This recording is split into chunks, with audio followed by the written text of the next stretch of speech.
Je pense que cette vidéo arrive à point nommé pour certaines personnes puisqu'on arrive à cette période où les objectifs que l'on s'est posés en janvier sont un peu loin, voire un peu oubliés. Et si on fait pas le point, si on fait pas de check-up, eh bien c'est hyper facile de se retrouver dans une direction totalement différente et déconnectée de ce que l'on avait prévu. Alors aujourd'hui je vais vous partager ma méthode pour se fixer des objectifs, pour les planifier, mais aussi et surtout pour les atteindre. Parce que c'est bien de noter des choses sur son petit papier et sur son petit vision board, mais faire en sorte que ça arrive, c'est encore mieux. L'étape numéro 1, c'est la vision. Avant de noter n'importe quel objectif que vous avez déjà en tête, il est important d'être au clair sur ce que vous voulez pour chacun des domaines de votre vie, à savoir la santé, la relation, la spiritualité, la carrière, la créativité, etc., etc. En gros, toutes les catégories qui importent pour vous. La vision, c'est ce qui va vous aider à vous fixer les bons objectifs et surtout à être beaucoup plus spécifique dans les actions que vous allez pouvoir mener. Donc pour tous les domaines que vous aurez mentionnés, vous allez pouvoir noter à côté tous les objectifs que vous voulez avoir réalisés d'ici la fin de l'année. Et là, je vous invite vraiment à être réaliste par rapport à la timeline. Soyez spécifique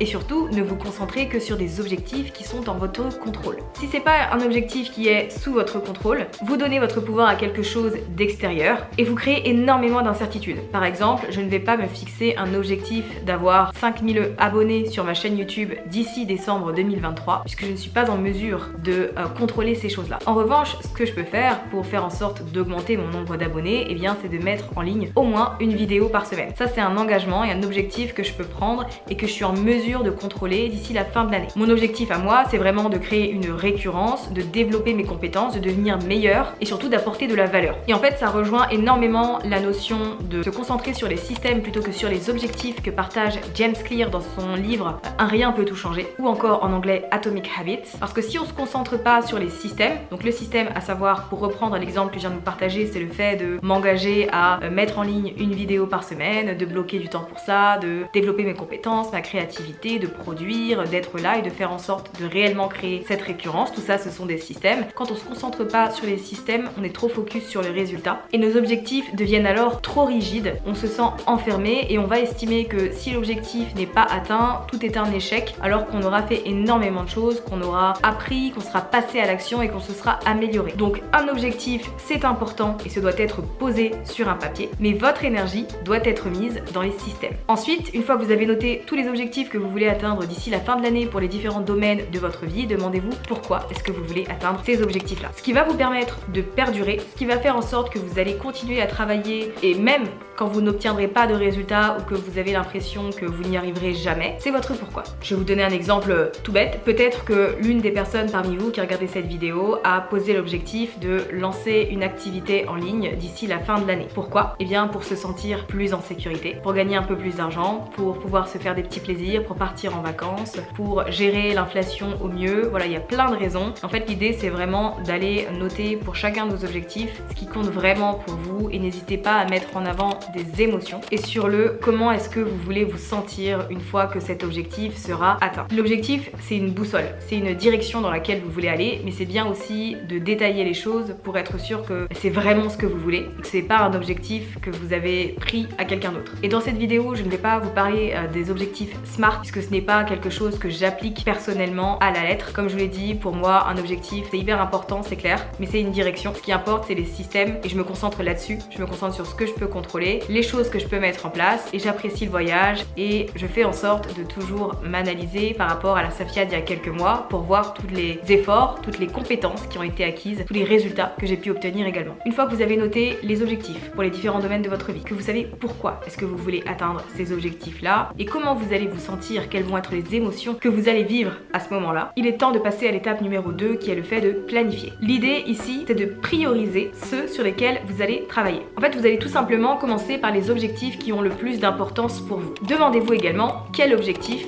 est le plus effrayant. Parce que mine de rien, il y a de grandes chances que ce soit quelque chose qui vous fasse sortir de votre zone de confort et donc qui vous apporte des résultats totalement différents de ce que vous avez pu obtenir jusqu'ici. Donc une fois que vous avez fait le point, que vous avez surligné 2 à 3 objectifs principaux que vous allez prioriser parce qu'ils sont hyper importants pour vous, qui vont avoir un certain impact et qui vont vous permettre de sortir de votre zone de confort, on peut passer à la planification. En fait ici mon process est très simple, je prends l'un des objectifs et je découpe ça en objectifs à 90 jours. Qu'est-ce que je veux atteindre dans les 3 prochains mois? Donc je vais détailler toutes les choses que j'ai envie de réaliser d'ici là et qui vont bien évidemment m'aider à me rapprocher de cet objectif principal. principales que j'ai en tête. Donc, vous allez faire une liste de toutes les idées que vous avez et ensuite vous allez prioriser les 3 tâches les plus importantes qui vont vous aider à atteindre ces choses-là. Vous allez en sélectionner 3 puisque ça sert à rien d'en sélectionner plein et d'aller dans tous les sens. Là, le but c'est vraiment d'être focus et de se concentrer sur ce qui va apporter des résultats. Et une fois que vous avez noté les 3 tâches à réaliser, eh bien vous allez pouvoir en faire une dès maintenant. Pourquoi attendre? On est déjà au mois de juin. Le mois de décembre, c'est dans moins de 6 mois. Donc vous pouvez commencer à faire une de ces tâches maintenant. Qu'est-ce que vous décidez de faire? Ça me permet de rebondir sur l'étape suivante qui est l'action. En fait, l'idée c'est simplement de faire preuve d'autodiscipline. La motivation, elle est là pendant un temps, mais elle n'est pas là tout le temps. Au bout d'un moment, elle s'évapore et c'est tout à fait normal. Mais vous, pendant ce temps-là, pendant ces moments où la motivation se fera la malle, il faut que vous soyez responsable de vos actions et que vous décidiez d'agir, de vous discipliner, de vous responsabiliser et de créer un momentum. Vous n'avez pas besoin d'un 1er janvier pour agir, tout comme vous n'avez pas besoin d'un lundi pour le faire. Si aujourd'hui vous regardez cette vidéo et qu'on est mardi, c'est aussi le bon moment pour se fixer des objectifs et commencer à travailler dès maintenant. Vous n'avez pas besoin d'attendre, puisque de toute façon, le temps ne vous attend pas. Les journées vont passer, quoi qu'il arrive, les semaines aussi. Donc la grande question, c'est vraiment, est-ce que vous voulez laisser traîner les choses ou est-ce que vous décidez de prendre la situation en main dès maintenant? C'est hyper facile de procrastiner. Et je pense que le meilleur moyen de faire en sorte de se donner un petit élan, c'est dans un premier temps de se demander quelles sont les actions ou l'action que vous pouvez faire de manière journalière et qui va vous aider à atteindre cet objectif. On donne souvent l'exemple de l'écriture d'un livre parce que c'est ce qu'il y a de plus parlant. Si vous avez envie de publier un livre,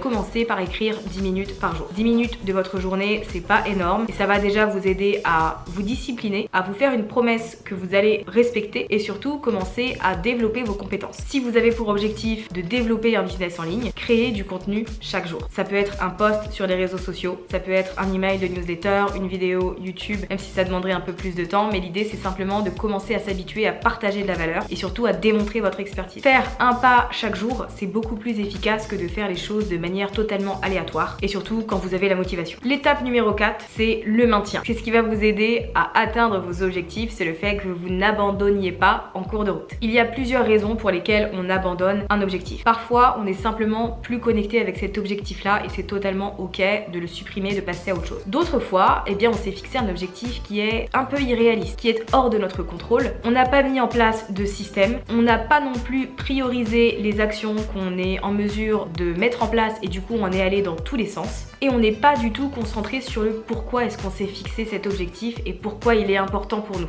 Et je suis la première à dire que c'est hyper compliqué de tenir sa parole et de respecter la promesse qu'on se fait à soi-même, mais en soi c'est ce qu'il y a de plus important. Le but c'est simplement d'upgrade un peu la situation dans laquelle vous êtes actuellement et de commencer avec un petit pas. Je vous demande pas de changer votre vie du jour au lendemain et je pense que vous n'y arriverez pas, en tout cas sur le long terme, c'est bourbier. En revanche, vous pouvez dès aujourd'hui faire une chose qui va déjà vous permettre d'avancer et de vous donner les moyens d'eux. Donc n'essayez pas de devenir une autre personne, n'essayez pas de devenir that girl, la clean girl ou une version idéale de vous-même. Commencez tranquillement. Si je peux vous donner un conseil pour atteindre vos objectifs, c'est de toujours prioriser. Vous aurez sans arrêt des distractions, vous aurez sans arrêt de nouvelles idées. Vous allez potentiellement faire face au syndrome de l'objet brillant, qui est le fait de se lancer constamment dans les nouvelles tendances, de suivre les dernières stratégies à la mode, les derniers conseils, voilà, d'aller un peu partout plutôt que de rester focus sur votre objectif. Ça va arriver, c'est comme ça pour tout le monde. On n'est pas des robots, on est des êtres humains. Mais ce que vous pouvez faire et ce qui est en votre pouvoir, c'est la priorisation et le fait de rester focus sur vous-même et sur ce que vous voulez. Vous n'allez pas dicter votre vie en fonction d'un idéal, mais surtout en fonction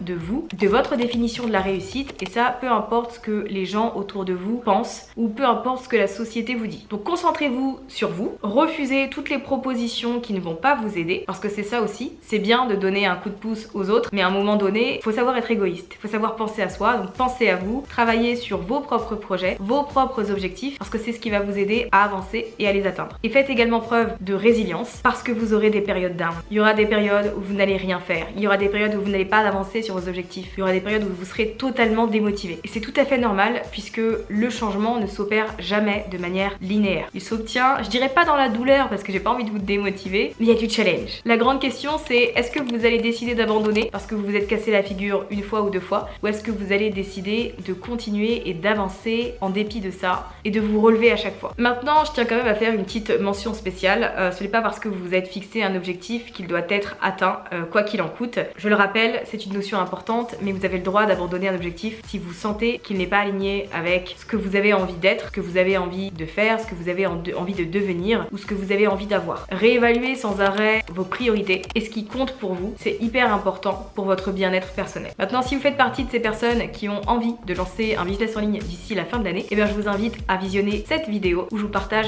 3 idées de business que vous pouvez lancer de chez vous.